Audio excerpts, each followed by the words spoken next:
Olá, tudo bem? Sejam todos muito bem-vindos a mais um episódio do podcast Pílulas de Conhecimento Previdenciários da OAB Santa Catarina. Meu nome é Gabriel Passig, eu sou advogado previdenciário e hoje estamos aqui com o Dr. Diego Todescato. Seja muito bem-vindo, doutor. Obrigado, doutor Gabriel. E, doutor, por que começou essa discussão, assim, do reconhecimento do período rural antes dos 12 anos? Já que a idade mínima ela já foi de 16 anos para contribuir. O senhor pode explicar um pouquinho para a gente? Claro, com certeza. O artigo 5º da IN 128, ele traz a orientação da idade mínima para contribuir.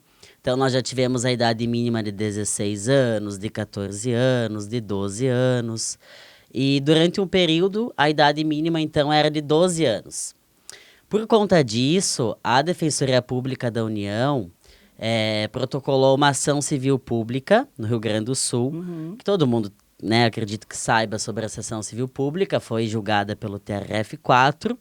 E nessa ação, então, ficou definido que é possível o reconhecimento do período rural antes dos 12 anos de idade. E por conta disso que começou essa discussão, tanto administrativamente quanto judicialmente. Administrativamente, porque também, por conta dessa ação civil pública, o próprio INSS, então, emitiu o ofício circular, número 25, que também autorizou esse reconhecimento antes dos 12 anos. Então, os próprios servidores do INSS têm essa autorização da autarquia? Isso. Seria isso. Iniciou pela ação civil pública, o INSS, sabendo dessa decisão, emitiu o ofício circular, número 25, e aí passou a ser possível esse reconhecimento. E quais são as estratégias assim, que o doutor usa nos casos que precisa comprovar o rural antes dos 12 anos? Existe algum documento específico? Existe alguma estratégia jurídica aí para ajudar os nossos colegas? Então, a gente sabe que é possível utilizar documentos em nome de terceiros, até porque, obviamente, na infância, a pessoa não teria documentos em nome próprio. Eu até já fiz algumas palestras pelo Estado, em algumas subseções falando sobre esse tema, e eu sempre bato na tecla da questão de investir e insistir no processo administrativo. Então, a estratégia inicial é preparar, obviamente, a documentação, que seja robusta, e que não haja elementos que possam descaracterizar a atividade e o reconhecimento como segurado especial.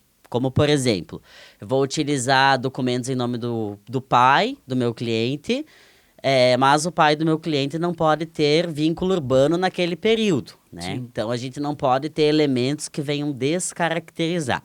Então, qual é a estratégia que a gente usa, que eu uso, que eu acredito que seja algo legal? Primeiro, preparar um requerimento administrativo bem feito,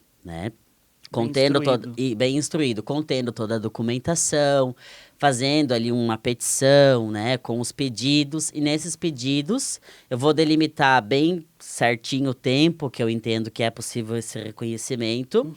Vou mostrar os documentos que eu juntei. E ali vou fazer o pedido da justificação administrativa. Porque o que eu entendo, inclusive já escrevi um artigo sobre isso, que a gente lançou através da Associação Brasileira dos Advogados, que os requisitos para esse reconhecimento é ter documentos contemporâneos aos fatos e que seja comprovado a indispensabilidade do trabalho. Isso com relação ao rural antes dos 12 anos de idade. Para o regime de economia familiar, ali, no caso. Isso, exato. Então, para que eu possa fazer essa comprovação da indispensabilidade, na minha visão, apenas ouvindo as testemunhas. Porque eu não tenho como ter um vídeo de 1970, não tenho como ter fotos de 1962, Então, as testemunhas e até o depoimento pessoal do próprio segurado consegue trazer esse embasamento. Então, eu acho que é nessa tecla assim que a gente bate mais.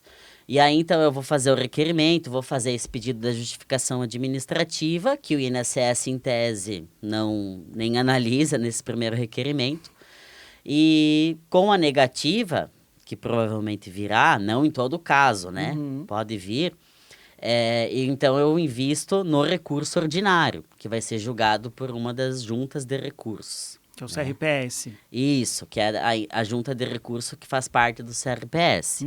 Essa junta de recurso, lá no meu recurso ordinário, eu vou escrever, olha, eu juntei documentos, eles são contemporâneos, o segurado indeferiu, aliás, o analista do INSS indeferiu porque não ficou comprovado a indispensabilidade, ou indeferiu porque, segundo ele, a idade mínima é de 14 anos, mas o artigo 5º da IN diz que a idade mínima é 12, porém a ação civil pública autoriza o reconhecimento entre os 12. Enfim, então eu faço todo esse embasamento no recurso ordinário, mostro que de fato eu juntei provas, que não há nenhum elemento que possa descaracterizar, porque daí o analista já vai ter juntado o CNIS dos pais, por exemplo. Então eu mostro ali que não há elementos e digo que eu solicitei a justificação administrativa, que ela está prevista também na IN, que faz parte da legislação administrativa, digamos assim, e que o analista, o servidor, não me atendeu. Então, eu faço esse pedido na junta. Muitas juntas, como a gente atua no país inteiro, a gente vê algumas juntas que, de fato, já resolvem ali. Não, então vamos atender esse pedido, vamos realizar a justificação administrativa. Baixa o processo para a agência para fazer a justificação. E, por outro lado, juntas que também não atendem o pedido e indeferem o reconhecimento, né? E aí eu faço, então, o recurso especial. Né? O recurso especial vai ser julgado por uma das câmaras de julgamento. E ali, novamente, eu bato nessa tecla, sempre falando, olha, eu juntei documentos, tudo isso. E aí nós temos, eu até trouxe o papel porque eu quero ler uma parte, assim. Nós temos uma orientação, que é a orientação da Superintendência Regional Sul.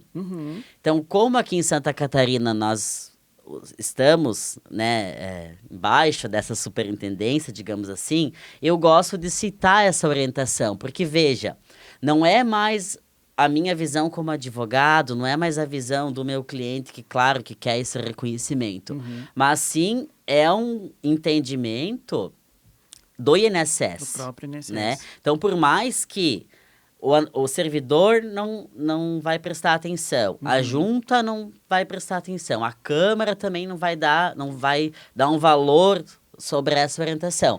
Mas, eventualmente, depois, judicialmente, a gente também pode utilizar isso. E aí, veja só, que isso eu quero ler aqui no podcast. Eles falam assim, ó, nessa orientação da superintendência. E pela ausência de fatores descaracterizadores, a participação ativa e, por extensão, a indispensabilidade é confirmada. Ou seja, se não tem elementos que descaracterizam a atividade como segurado especial, a indispensabilidade por si só já é confirmada. Isso é um ponto. Qualquer outra exigência para fins de comprovação acarretaria tratamento diferenciado para o reconhecimento da filiação. E aqui, por fim, que eu não vou ler tudo aqui que eu havia sublinhado, eles falam assim, ó, só podem deferir esse reconhecimento em caso de dúvida fundada, consistente e devidamente embasada, o que não se confunde com mera desconfiança, vedada a aplicação de juízo de valor, prática incompatível com a administração pública. Então, a própria Superintendência Regional Sul, ela diz que o servidor, que o analista, ele não pode negar o reconhecimento do período rural antes dos 12 anos, porque simplesmente ele acha que não ficou comprovado a indispensabilidade. Né? Então, é uma orientação que a gente leva para a via administrativa. E é essa estratégia inicial que a gente tem, sempre lembrando dos pedidos corretos, da justificação administrativa, desses argumentos, é essa estratégia que a gente leva nesse primeiro momento na via administrativa. Certo. E o que fazer caso na via administrativa a gente não consiga ir com êxito nesse recurso? Pois é, então é isso. Com relação ao reconhecimento do período rural antes dos 12, como eu falei antes, ao meu ver, apenas as testemunhas terão essa capacidade de auxiliar nesse reconhecimento. Então, se eu não fui atendido em nenhum momento, nem no requerimento, nem no meu recurso ordinário, nem no meu recurso especial, agora não tem outra saída. Eu vou precisar ingressar judicialmente. Aí, na via judicial, O que eu vou levar para o juiz? Eu vou demonstrar que eu estou tentando isso há anos. No INSS, na Junta de Recursos, Porque na demora, né, Câmara. doutor? Demora, exatamente. Inclusive, depois eu até vou voltar a falar sobre essa estratégia judicial, mas agora eu quero falar um pouquinho sobre essa questão da demora, porque assim, eu preciso, antes de tudo, fazer um planejamento previdenciário. Para Muito ver se de importante. fato esses 4 anos a mais, digamos, dos 8 aos 12 anos, vai fazer diferença, né? Porque às vezes não muda nada na RMI, às vezes o meu cliente nem precisaria desse tempo e eu fico lá 5, 6 anos brigando na via administrativa. Mas tá, identifiquei que é preciso, daí vale a pena a luta, né? Insistir fazer toda essa estratégia. E veja, com essa análise prévia com relação ao planejamento previdenciário, é que eu já consigo explicar para o meu cliente o porquê que para ele vale a pena esperar todo esse tempo. Sim. Se eu não tenho esses dados, esses números, esses cálculos, o meu cliente vai pensar, meu Deus, esse advogado não está fazendo nada ou está fazendo questão que demore, né? Agora, se eu sei de toda essa estratégia e sei o resultado que de fato vai valer a pena para ele, eu tenho argumentos para explicar. Insistir, né? Insistir, explicar o porquê de tudo isso, né? Então, daí com relação à via judicial, eu vou mostrar para o juiz que eu tentei, que eu juntei documentos, que tem documentos contemporâneos, que tem ação civil pública. Nós temos o tema 219 da TNU, que também diz que é possível reconhecimento. Nós temos jurisprudência do STJ. Tudo isso eu vou levar para a justiça. E aí, eu vou bater na tecla das testemunhas. Porque eu quero ouvir as testemunhas como eu sempre quis. Sim. Nós temos uma decisão do desembargador Paulo Afonso Brum Vaz que fala da necessidade de dar ênfase na prova testemunhal quando é voltado ao reconhecimento do rural antes dos 12 anos. Então, veja, se a minha ação judicial, que possivelmente vai no rito comum, já que eu demorei todo esse tempo, né? O valor da causa vai ser acima de 60 salários mínimos. E, portanto, ela eu vou protocolar lá no rito comum. Aí, claro que eu vou fazer a apelação, vou usar a decisão do desembargador Paulo Afonso Brum Vaz e vou dizer, olha, não foi ouvida as testemunhas, não foi me oportunizada essa prova, enfim, alego lá o cerceamento de defesa. E se eu vou pelo GF, aí eu vou bater na tecla da súmula do tema 219 da TNU, da decisão do STJ, enfim, que diz que é possível. Mas, claro, a gente precisa prestar muita atenção na produção de provas, na produção da prova testemunhal. Que tipo de pergunta eu vou fazer, o que é necessário eu tentar comprovar com a oitiva dessas testemunhas. Então, nesse sentido que eu acho que tem que ter uma preparação do advogado um pouco maior. Primeiro, de ter um tempo com o seu cliente, de poder entender de fato que horas ele estudava. Como era a vida dele como naquela... era isso, a vida dele de fato naquele interiorzão de meu Deus. E outras coisas como, por exemplo, eu sou neto de agricultor, atendo muitos agricultores em Concórdia, em São Miguel do Oeste, que é a região que eu sou, apesar de que hoje eu moro em Florianópolis. Mas eu sei que existe um período de férias que a pessoa não tem aula. Nesse período, a pessoa só trabalha. Sim. Eu sei que se a pessoa estuda pela manhã, ela vai trabalhar à tarde até à noite, mas sábado e domingo ela vai trabalhar também. Não tem assim, agora sábado eu vou jogar videogame, domingo eu vou jogar futebol. Não. Vai trabalhar na área rural. Então, quando eu levo a realidade de vida que, de fato, essa pessoa exerce, eu acho que ali fica comprovado que há uma indispensabilidade no trabalho. Sim. E eu vejo muitas pessoas assim, mas ele muitos colegas escrevendo, enfim. Mas é indispensável porque ele era o único homem da casa. As mulheres não trabalhavam. Trabalhavam também. Só que assim, era uma família grande, mas para sustentar uma família grande também tem que ter bastante produção, né? Então, eu acho que a testemunha, quando a gente chama a testemunha, que eu sempre digo, menos é mais. Então, às vezes, ao invés de levar 3 testemunhas, que cada uma vai falar uma coisa, uma fala de uma coisa, outra fala totalmente, assim, descontextualizado, às vezes a gente chama 1 ou 2 testemunhas, mas que falem algo mais concreto, mais relacionado ao que de fato a pessoa viveu. E eu acho que é essa produção que daí a gente precisa se ater, quando é o caso da ação judicial. Acho que isso faz toda a diferença, né?